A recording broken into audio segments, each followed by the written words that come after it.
Jake Holman had been drinking his morning coffee in the same spot for 3 years running. Same chipped tin, cup, same view of the barn where Sarah used to collect eggs. 63 years old, and he'd never heard a sound like the one drifting from that barn now. Weren't quite crying, weren't quite whimpering.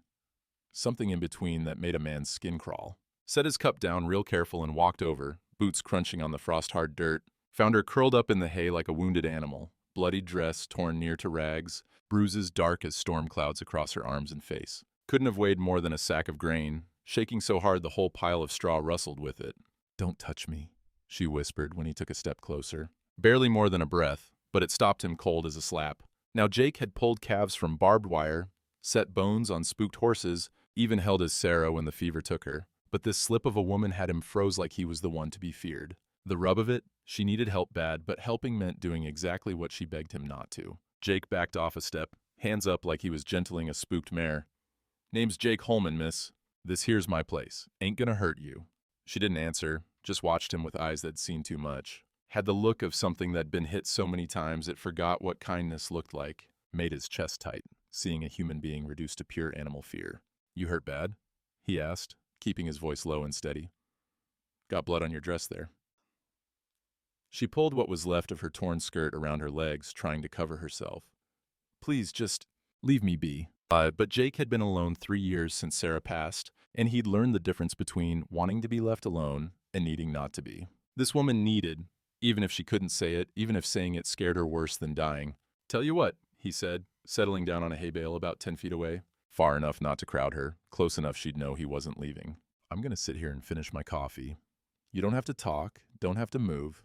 But I ain't walking away from someone bleeding in my barn without knowing they're gonna live through the morning." The wind picked up outside, rattling the loose board on the barn door. Same board Sarah always nagged him to fix. Funny how some sounds could make a place feel emptier. "Cold out there," he observed, wrapping his hands around the warm tin. "February's got teeth this year." She was studying him now, like she was trying to figure out what kind of trap this was. Jake had seen broken things before. War had taught him that much. Some horses came back from battle so rattled they'd kick at their own shadows. But time and patience could bring them back, long as a man didn't push too hard too fast. "What's your name?" he tried after a spell. "Don't matter. Matters to me. Can't keep calling you miss in my head. Makes me feel like I'm talking to a schoolmarm." The tiniest crack of something appeared at the corner of her mouth. Maybe not a smile, but not pure terror either. Progress. "Lily," she whispered. "Lily." Jake nodded, like she'd given him something precious. "That's a fine name. My Sarah used to grow lilies by the front porch. Tough flowers, can take a beating from the weather, and still come back beautiful next spring." The way she looked at him then, like he'd said something nobody'd ever told her before, made Jake realize this woman probably hadn't heard a kind word about herself in Lord knows how long. What kind of life did a person have to live to be surprised by simple decency? "Lily, I'm gonna ask you something, and you can say no, but I got clean bandages in the house, and some of Sarah's old dresses that might fit you better than—" he gestured at her torn clothing. "Might feel good to get cleaned up some." Her whole body went rigid. Can't go in there."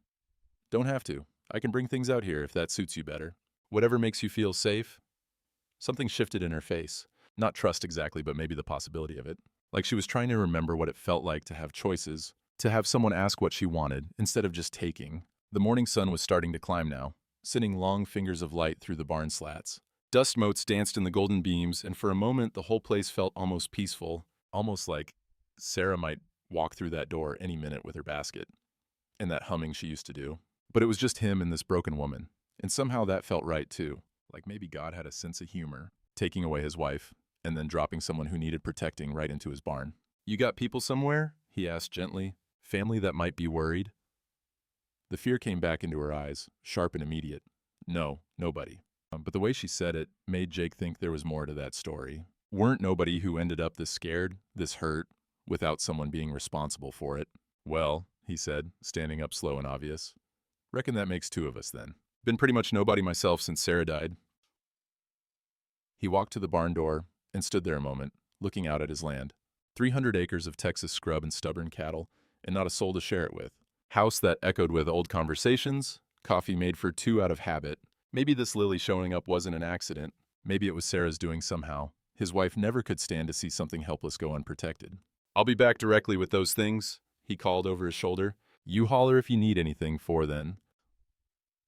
As he walked toward the house, Jake could feel her watching him go, and for the first time in 3 years, his morning routine felt like it had purpose again. Jake returned with an old wooden bucket of warm water, some soft rags that had been Sarah's, and a clean blue cotton shirt that still smelled faintly of lavender soap. Set them down within Lily's reach, but not so close she'd feel cornered. "Water's warm, but not hot," he said, settling back on his hay bale perch. "Rags are clean. Sarah always kept things proper.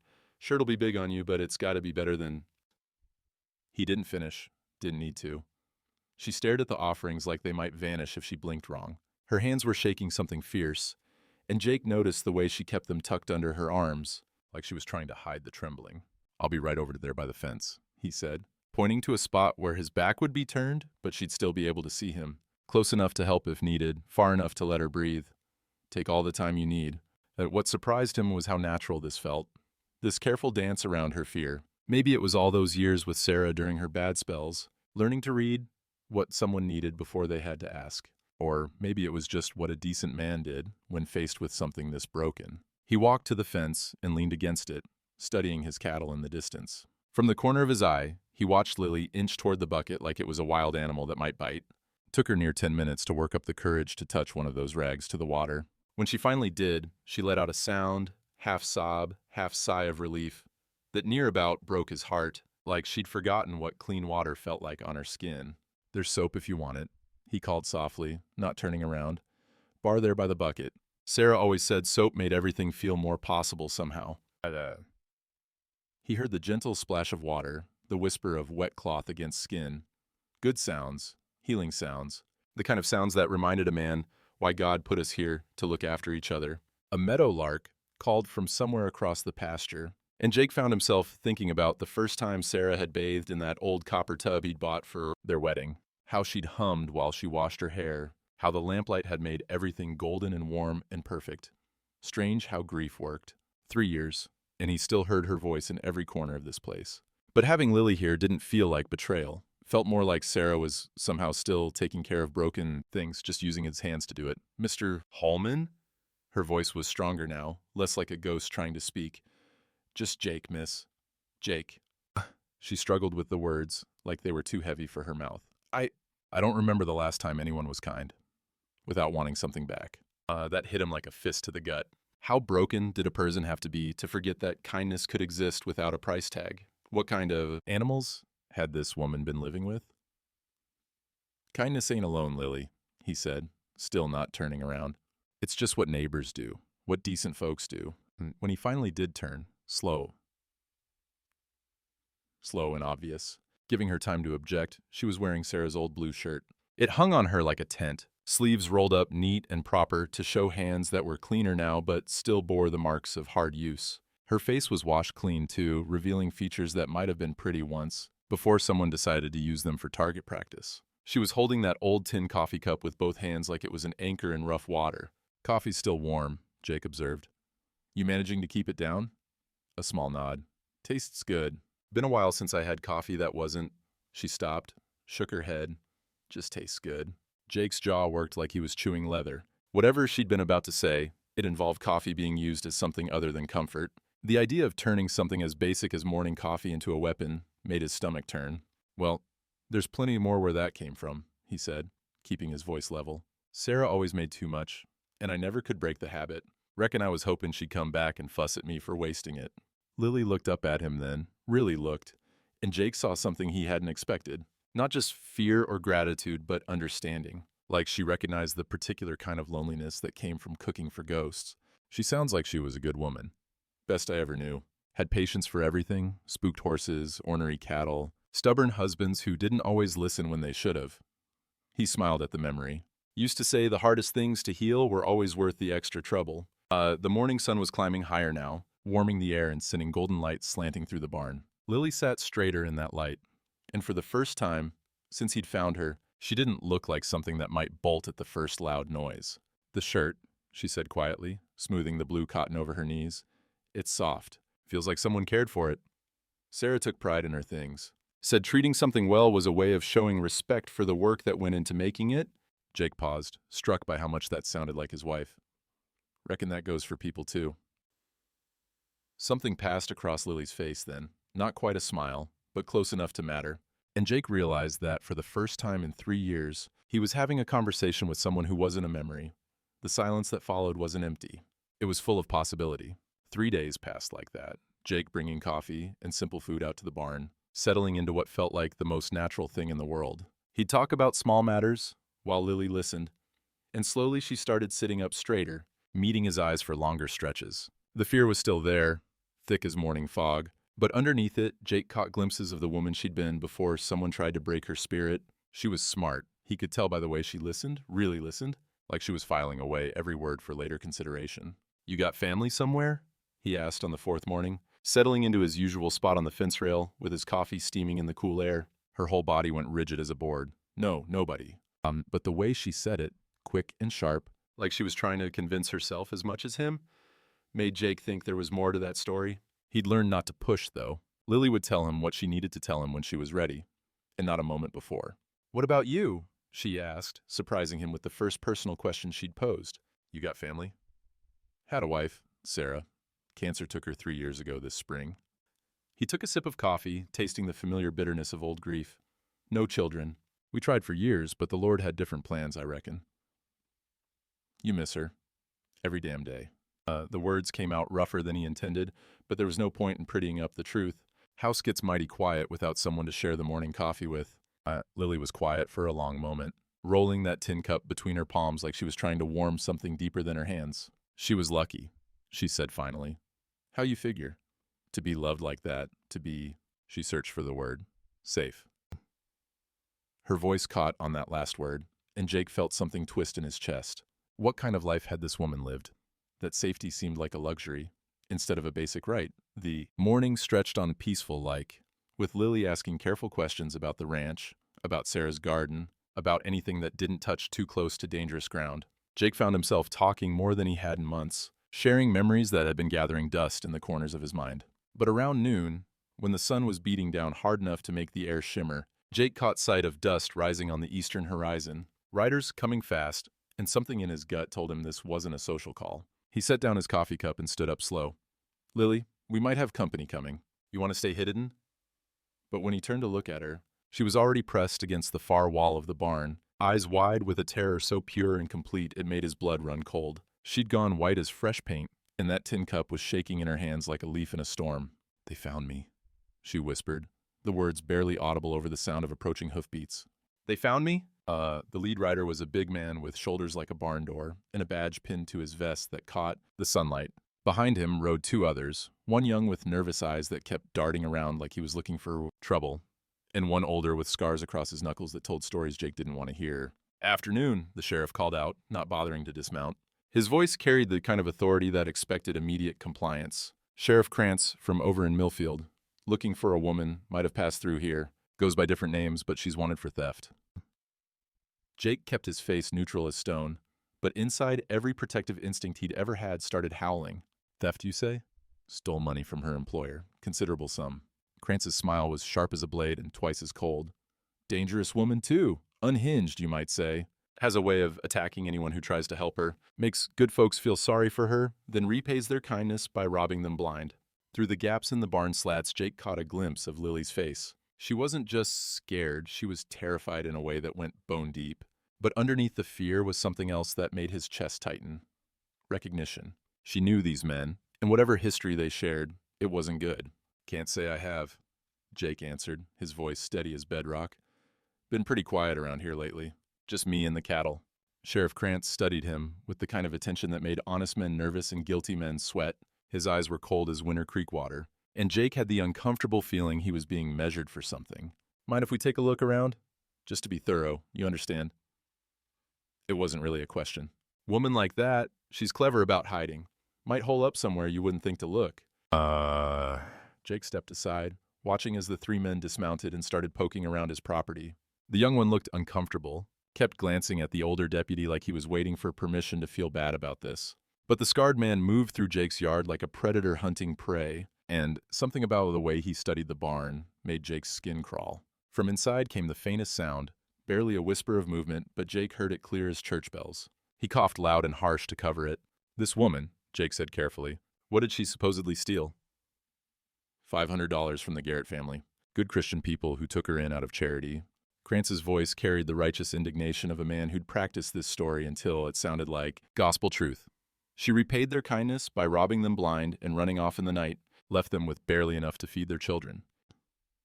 But something in the way he told it felt rehearsed, too neat around the edges, like a lie, told so many times it had started to sound true, even to the man telling it. In the barn, that tin cup clinked softly against wood, Lily's hands shaking so bad she couldn't hold it steady. The scarred deputy emerged from behind the house, shaking his head. "Nothing here, Sheriff." Well then," Krantz said, remounting his horse with the practiced ease of a man who'd done this dance many times before. "If you do see her, you send word immediately. Don't try to handle her yourself. Like I said, she's dangerous when cornered. Might seem helpless at first, all tears and trembling, but she's got a way of turning good men against their better judgment." The way he said it made Jake's teeth ache, like he was describing a wild animal instead of a human being. "We'll be checking back regular-like," the younger deputy added, then caught a sharp look from Krantz and closed his mouth tight. After they rode off, Jake waited a full 10 minutes before approaching the barn. The dust from their horses hung in the air like a threat, and he could hear Lily before he saw her, soft, broken sounds that made something in his chest want to howl. Found her curled in the corner where the shadows were deepest, shaking so hard her teeth were chattering. That tin cup lay overturned beside her, coffee soaking into the hay. "They're gone," he said softly, settling down a respectful distance away.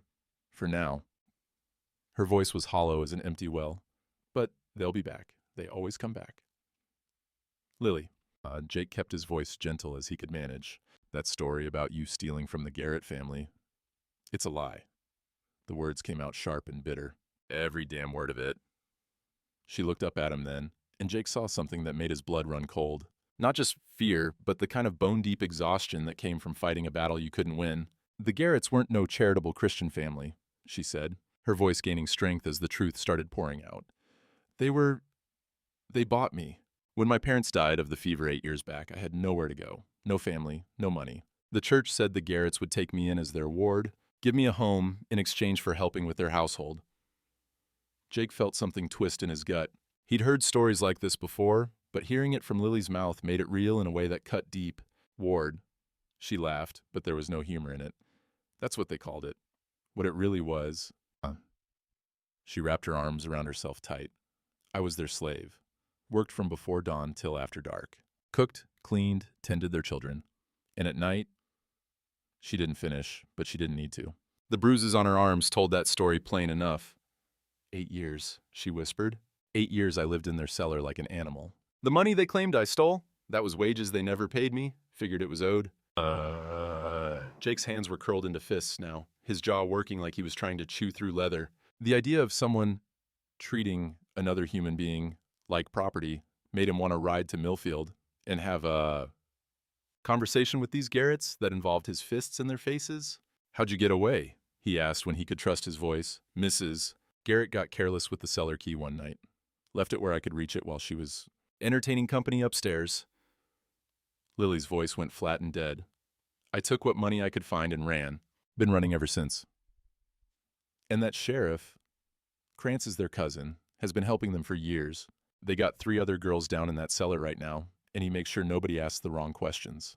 The pieces were falling into place now, forming a picture that made Jake sick to his stomach. This wasn't about theft at all. It was about keeping slaves, and men like Krantz who wore badges while helping evil folks do evil things. "Those men," Jake said carefully, "they hurt you bad?"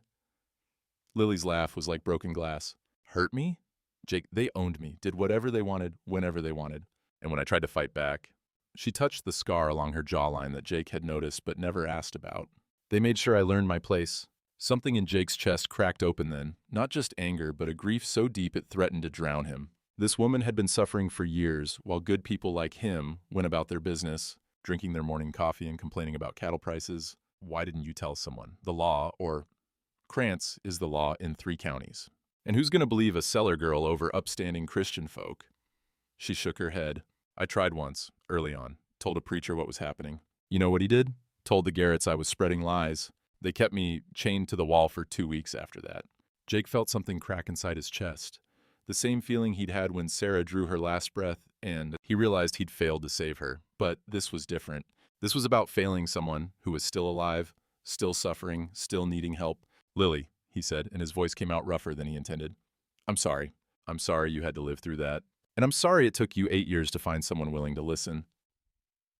She looked at him then with something like surprise, like she'd forgotten what an apology sounded like when it came without conditions attached. In the distance, thunder rumbled low and threatening, promising rain that might wash some of the dust away but wouldn't clean the stain off this day. The silence stretched between them like a taut wire, filled with the kind of weight that comes when someone finally speaks a truth they've been carrying alone for too long. Jake stared at his hands, weathered, scarred from years of honest work, and wondered how many other people like Lily were suffering while men like him went about their business, blind to the evil happening right under their noses.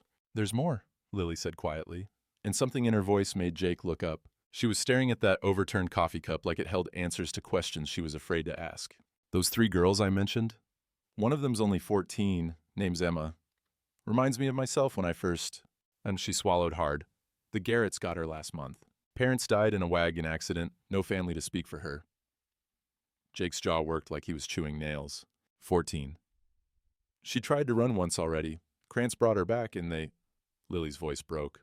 "They made the rest of us watch what they did to her. Said it was a lesson about what happens to ungrateful girls." The thunder was getting closer now, and Jake could smell rain on the wind.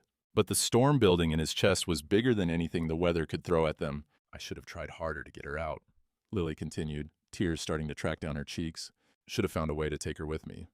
But I was so scared, so desperate to get away, that I left her there. Left all of them there." "Lily, no." Jake scooted closer, close enough that she could see the sincerity in his eyes, but not so close she'd feel trapped.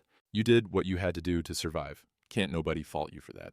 But she was shaking her head, lost in guilt that Jake recognized all too well. It was the same weight he'd been carrying for 3 years, the same poison that ate at a person's soul when they felt like they'd failed someone who needed protecting. "I keep thinking about Emma," Lily whispered, wondering if she's still alive. "If they're hurting her worse now because I escaped, what if my running made things harder for the ones I left behind?" And there it was, the mirror Jake had been avoiding looking into since Sarah died. The crushing weight of wondering if he could have done more, should have done more, might have saved someone if he'd just been braver, or smarter, or faster. "You want to know about failure?" Jake said, his voice coming out rougher than he intended.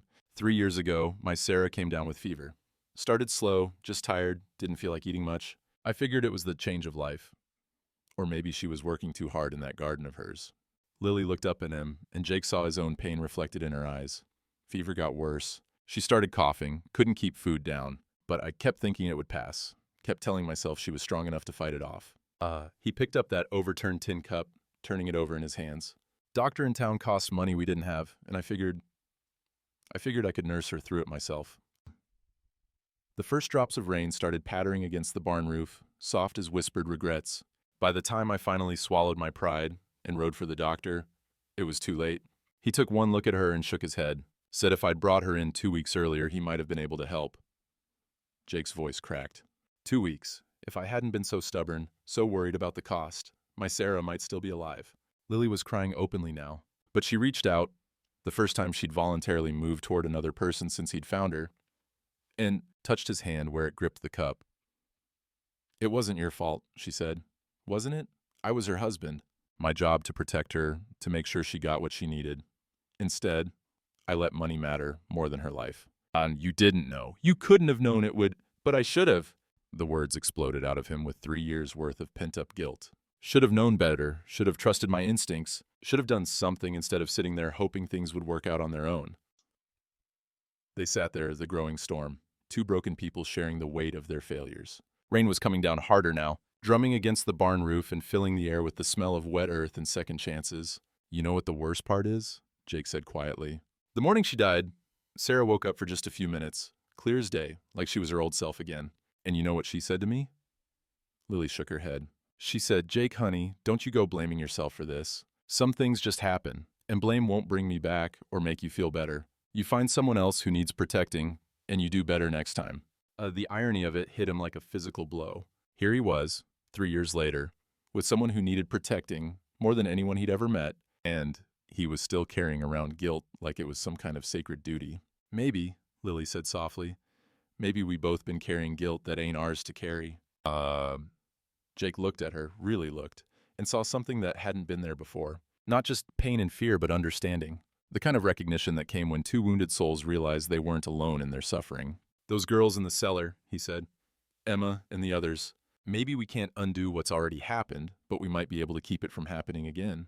Lily's eyes went wide. Jake, no, you don't understand what you'd be going up against. Krantz has connections, money, the law on his side. And the Garretts, they don't just hurt people who cross them, they destroy them. Maybe. But Sarah was right about one thing. I need to find someone who needs protecting and do better this time. He met her eyes.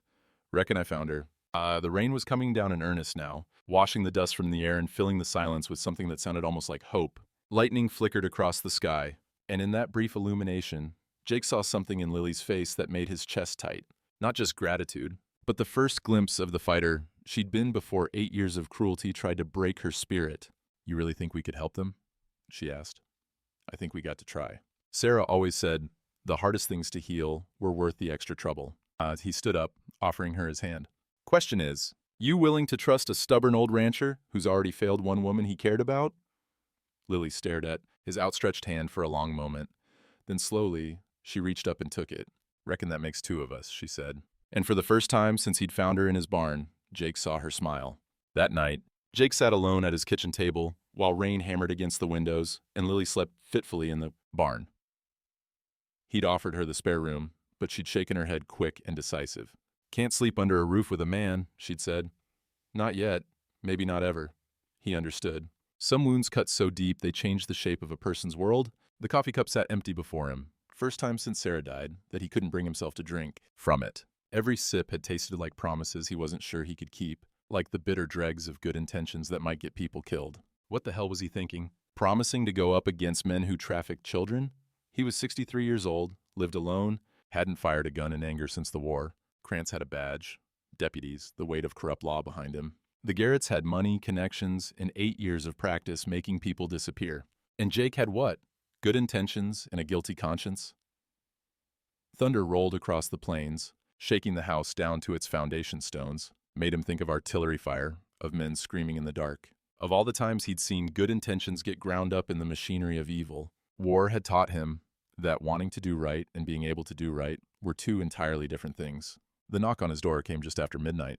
Jake answered it to find Preacher Mills standing on his porch, hat dripping and collar askew. Behind him stood Doc Henderson, looking like a man who'd been dragged from his bed for an emergency that couldn't wait for morning. Jake. Preacher Mills stepped inside without invitation, water pooling around his boots. We need to talk. Bit late for social calls, Preacher. This ain't social. Doc Henderson closed the door behind him, the click of the latch somehow final. Words going around town. Sheriff Krantz was asking questions about you today. About whether you've been acting strange, talking to strangers. Jake's blood chilled. That's so. What's going on? Preacher Mills studied his face with the kind of attention that came from years of reading men's souls. Krantz says you might be harboring a dangerous criminal. Says this woman is wanted for theft, maybe worse. For a moment, Jake considered lying. Would have been easier to send them away with some story about being alone, about not knowing anything. But these men had buried his wife, had sat with him through the darkest nights of his grief. They deserved better than lies. Coffee? He offered instead. Jake. Doc's voice carried a warning.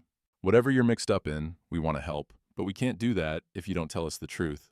Jake walked to the stove, his hands moving automatically through the familiar ritual of making coffee. Gave him time to think, to choose his words careful like. Outside, lightning split the sky, and thunder answered, like God himself was weighing in on the conversation.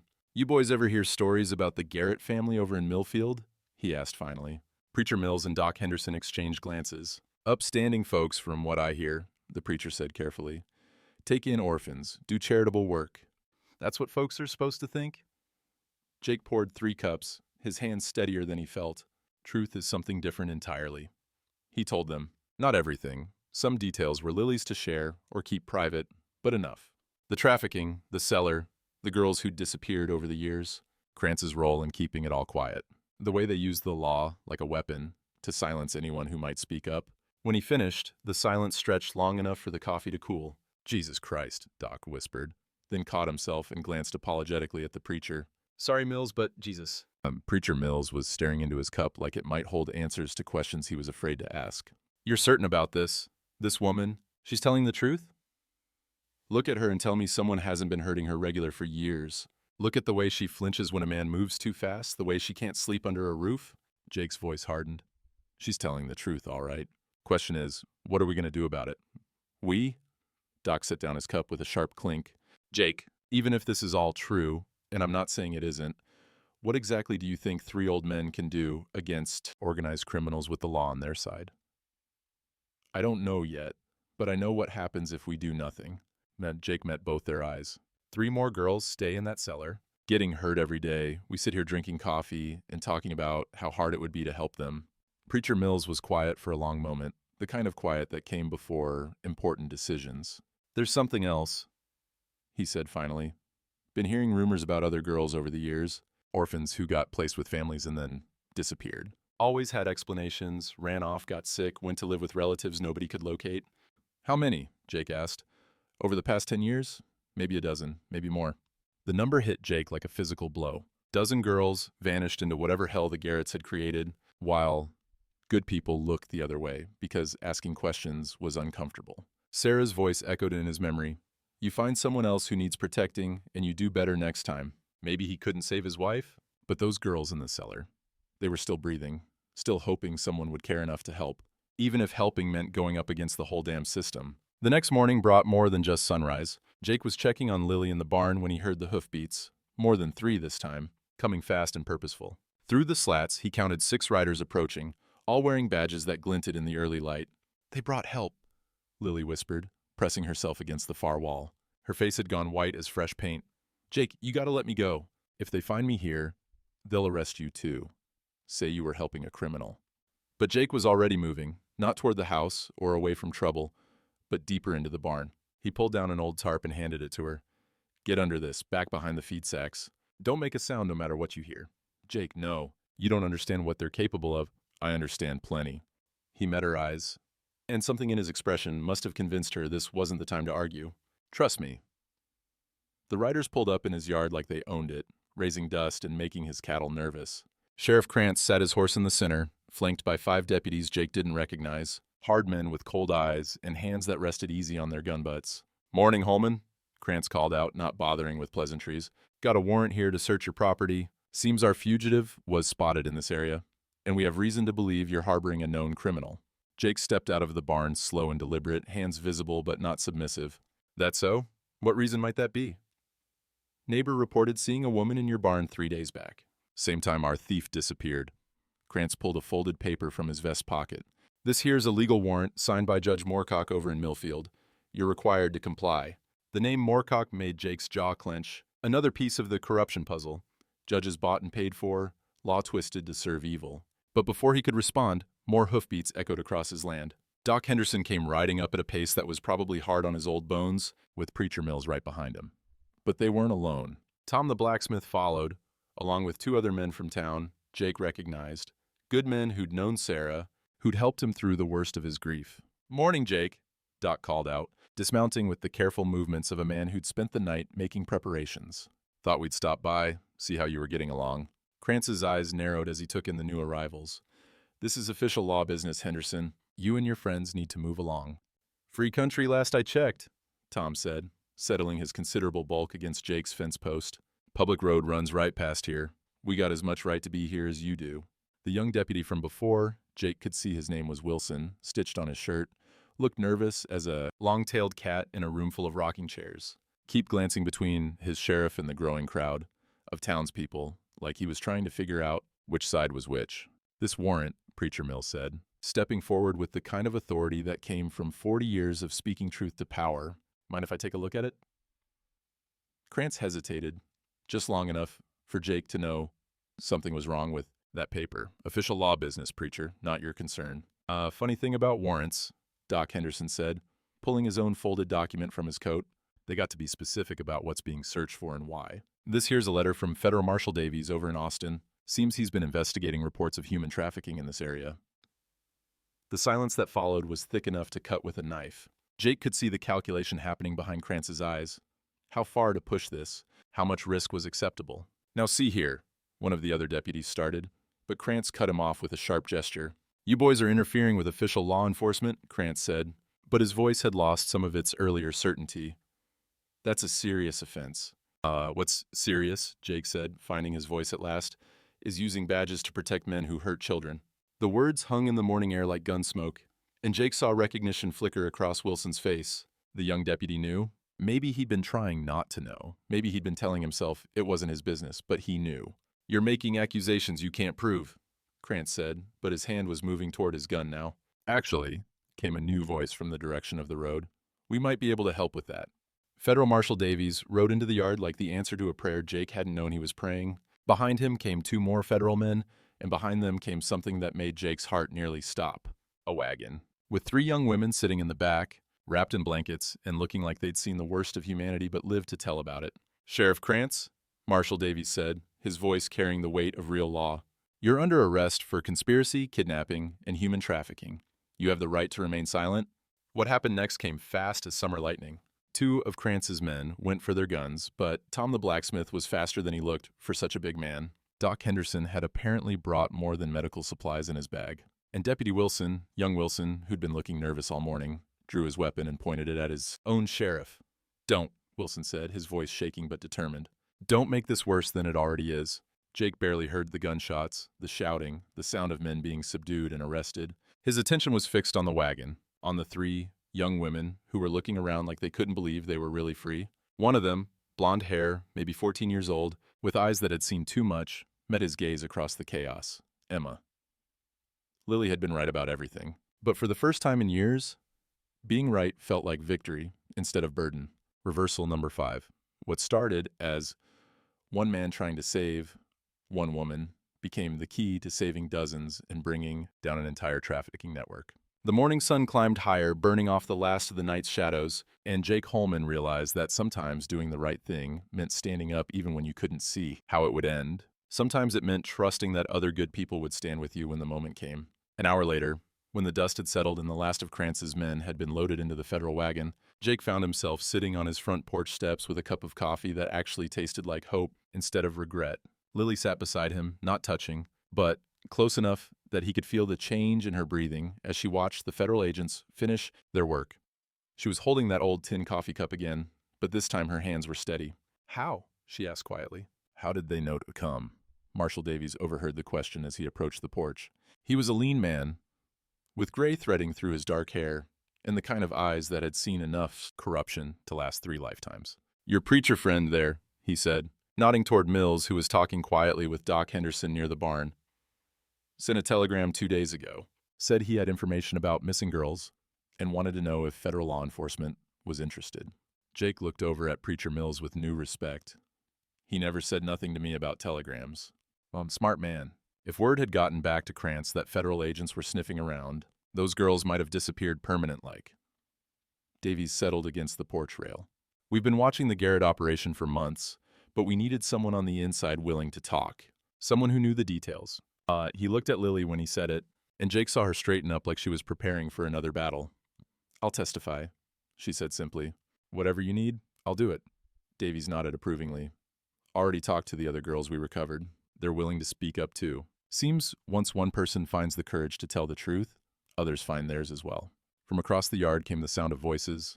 Emma and the other 2 rescued girls were talking quietly with Doc Henderson, who was checking them over with the gentle thoroughness of a man who understood that some wounds went deeper than the body. Emma looked up at one point and caught Jake's eye. She said something to Doc, then walked over toward the porch with the careful steps of someone who was still learning to trust that the ground wouldn't give way beneath her feet. "You're Jake," she said when she reached them. It wasn't a question. "I am. Lily told us about you in the wagon when we were riding here. She said you were the first person in 8 years to show her kindness without wanting something back." Jake felt his throat tighten. Just did what any decent person should do. Emma looked between him and Lily, and something passed across her young face. Recognition, maybe, of what real protection looked like. "She also said you lost someone, your wife. 3 years ago. I'm sorry." The words came out with the kind of sincerity that only came from someone who understood loss. "But I think maybe she would have been proud of what you did here.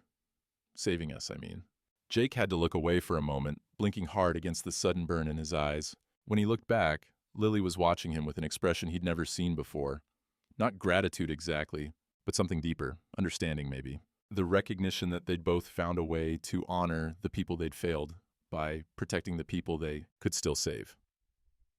Emma, Lily said softly, this is the man I told you about. The one who makes coffee for two, even though he lives alone. Emma smiled then, the first real smile Jake had seen from any of the rescued girls. Maybe he won't have to drink alone anymore.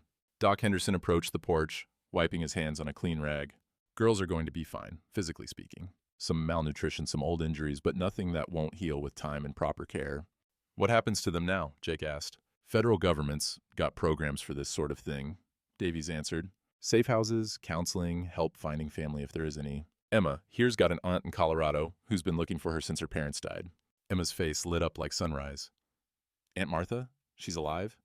Very much so, and very anxious to see you. Davies smiled, and Jake caught a glimpse of the man behind the badge. We've already sent word. She'll be on the next train east. The relief that washed over Emma's face was like watching someone come back from the dead. 8 years she'd been lost, and now she was going home to family who'd never stopped looking for her. What about you? Jake asked Lily quietly. You got family somewhere? She was quiet for a long moment, rolling that tin cup between her hands like she was trying to divine the future from its dented surface. No family left, but she looked up at him. Maybe I don't need blood kin to have a place to belong. Jake felt something settle in his chest, warm and right as morning coffee shared with someone who mattered. Sarah always said this place was too big for just one person. Got a spare room that's been empty too long, and a garden that could use someone who knows how to make things grow. You sure about that? I'm not the same person I was before all this happened. Might never be. None of us are the same people we were before life got hold of us. Jake looked out across his land, where federal agents were finishing their work, and good neighbors were helping make sure justice got done. But maybe that's not the point. Maybe the point is figuring out who we want to become. Lily followed his gaze, then looked down at the coffee cup in her hands. Sarah's cup, the one she'd been clutching like a lifeline since that first morning in the barn. Sarah would have liked you, Jake said. You think so? No so. She always said the best people were the ones who'd been broken and chose to heal instead of staying bitter. He stood up, extending his hand to help her to her feet. Come on, let me show you that garden. Got lilies that need planting? As they walked toward the house together, Jake heard the sound of Emma's laughter mixing with the voices of the men who'd stood with him when it mattered. The morning sun was warm on his face, and for the first time in 3 years, the silence felt full instead of empty. 2 months later, Jake woke to the sound of humming drifting through his bedroom window. For a heart-stopping moment, he thought it was Sarah. The same tune she used to hum while tending her flowers. The same gentle melody that had filled this house with music for 27 years. But when he looked out the window, it was Lily kneeling in the garden, carefully transplanting seedlings with the kind of patience that came from understanding how fragile new growth could be. She'd gained weight in the weeks since Krantz's arrest, not much, but enough that her face had filled out and her hands had stopped shaking when she thought nobody was watching. Jake pulled on his clothes and made his way to the kitchen where 2 coffee cups sat waiting by the stove. The sight still caught him off guard sometimes. That second cup that meant he wasn't alone anymore, that someone else moved through his morning routine and made it feel like home again instead of just a house where memories lived. Morning, Lily called from the garden when she heard the screen door creak. Coffee's ready? Made it strong the way you like it? Much obliged. Jake poured 2 cups and carried them outside, settling on the porch steps where he could watch her work. Them seedlings looking good. Should be. Doc Henderson brought me seeds from his wife's prize lilies. Said Sarah used to admire them at the church socials.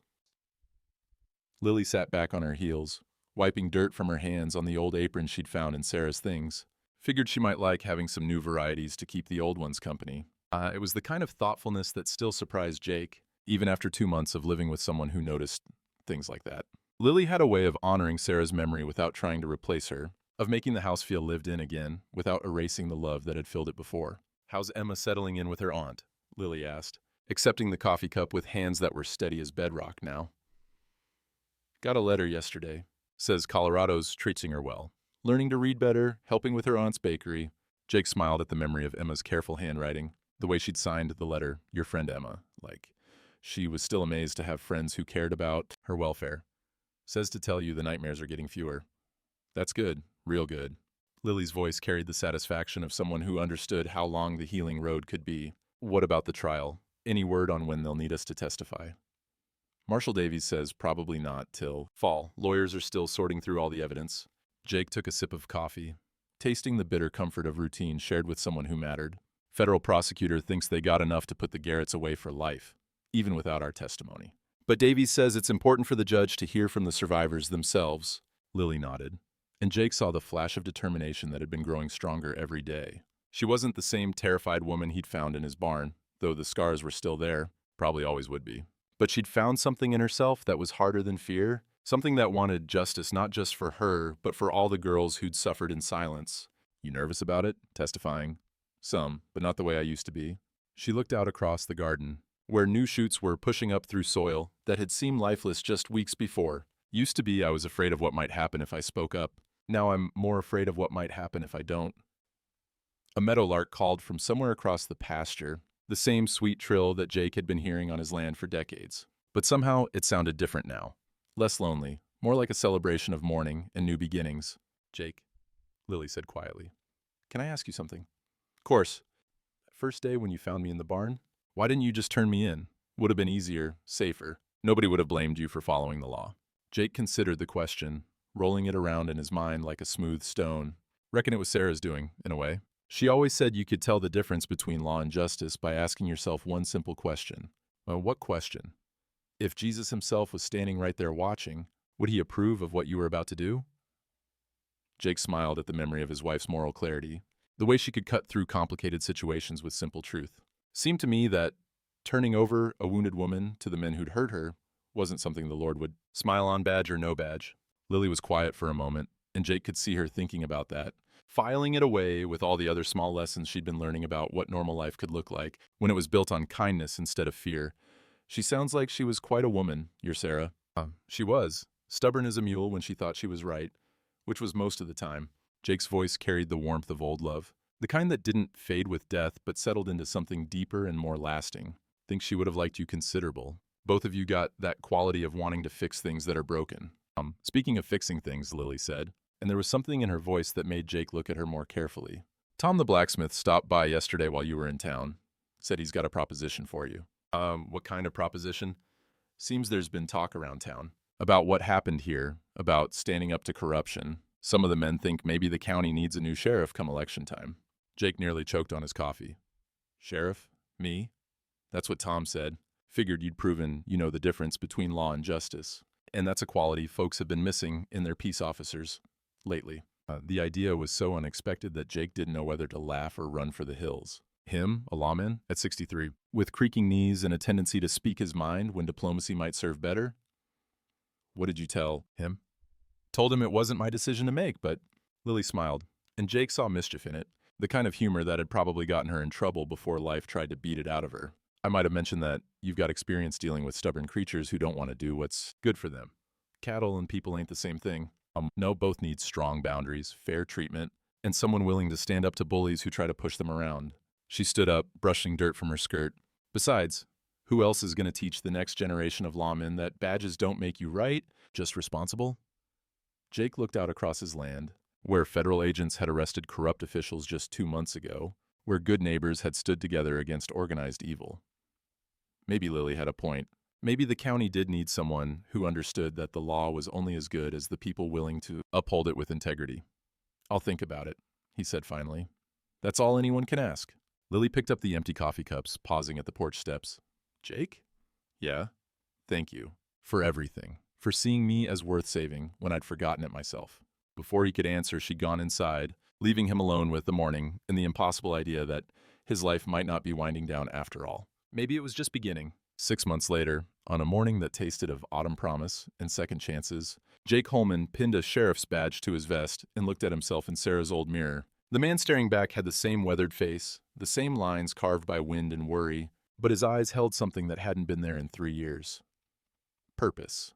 "You ready for this?" Lily asked from the doorway, and Jake turned to see her dressed in the blue cotton dress she'd sewn from fabric Doc Henderson's wife had given her. She'd learned to sew in the evenings after the garden work was done, her fingers remembering skills from before the Garretts tried to steal everything human from her, ready as a man can be for something he never expected to do.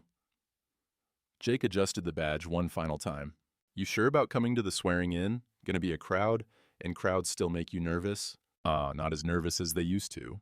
"Besides," she smiled, and Jake marveled again at how that expression had gone from impossible to natural over the months of healing. Someone's got to make sure you don't back down at the last minute. And they walked out onto the porch together, where two coffee cups sat on the rail, steam rising in the cool morning air like prayers being answered. The sight still caught Jake by surprise sometimes. That second cup that meant home was a shared thing again. That morning coffee had become conversation instead of solitude. In the garden, Sarah's old lilies bloomed alongside the new varieties Lily had planted. Purple and white and gold, they nodded in the gentle breeze like old friends greeting new ones. Lily had been right about broken things growing back stronger. The garden was more beautiful now than it had ever been, richer for the different kinds of beauty growing side by side. "Letter came yesterday," Lily said, settling onto the porch steps with her coffee. "Emma's getting married come spring, asked if we'd come to the wedding." Colorado's a fair piece to travel. It might be worth it, though. See how she's doing. Meet the young man who's brave enough to love someone that strong. And Lily's voice carried the warmth of a woman who understood that love came in many forms, that family could be built from choice as much as blood. Jake nodded, thinking of Emma's careful letters that arrived every month, full of news about her aunt's bakery and her studies and the quiet life she was building in a place where nobody knew her story unless she chose to tell it. The girl who'd been sold like livestock was becoming a woman who chose her own path, and that felt like the kind of miracle Sarah would have believed in. "She's not the only one getting married," Lily said quietly. "Doc Henderson mentioned that you never did ask me proper." Jake nearly spilled his coffee. "Ask you what?" "Whether I might be interested in making this arrangement permanent, legal-like." She wasn't looking at him when she said it, but he could see the color rising in her cheeks. "Been living under your roof near 7 months now. Folks are starting to talk." "Let them talk. Ain't nobody's business but ours." "That's true, but it might be nice to have it official. Sheriff's got to be respectable after all." She looked at him then, and Jake saw mischief dancing in her eyes alongside something deeper, warmer, more lasting than gratitude. Jake set down his coffee cup, Sarah's old cup, the one that had carried him through 3 years of grief and into something he'd never expected to find. Again, love. Different from what he'd had with Sarah, quieter maybe, built on shared scars and mutual respect rather than young passion. But real and precious and worth protecting. "Lily Carson," he said, using the name she'd chosen for her new life, "would you do me the honor of becoming Mrs. Jake Holman?" "Reckon I would," she said simply. They sat in comfortable silence after that, drinking coffee and watching the sun climb higher over land that had witnessed pain and healing, cruelty and courage, loss and the kind of love that came not from perfection, but from two broken people choosing to build something beautiful from the pieces of their shattered lives. In the distance, church bells began to ring, calling the community to witness Jake's swearing in as their new sheriff. But for now, it was just morning coffee shared between two souls who'd learned that sometimes the best things in life came disguised as disasters. That grace arrived, not when you deserved it, but when you needed it most. Sarah's lilies nodded in the breeze, and Jake could almost hear her voice on the wind. Some things broken can be mended stronger at the seams. The tin coffee cup sat empty between them, no longer a symbol of loneliness, but of communion. Two had become one morning ritual, one shared life, one quiet testimony to the truth that healing was possible for anyone brave enough to accept it.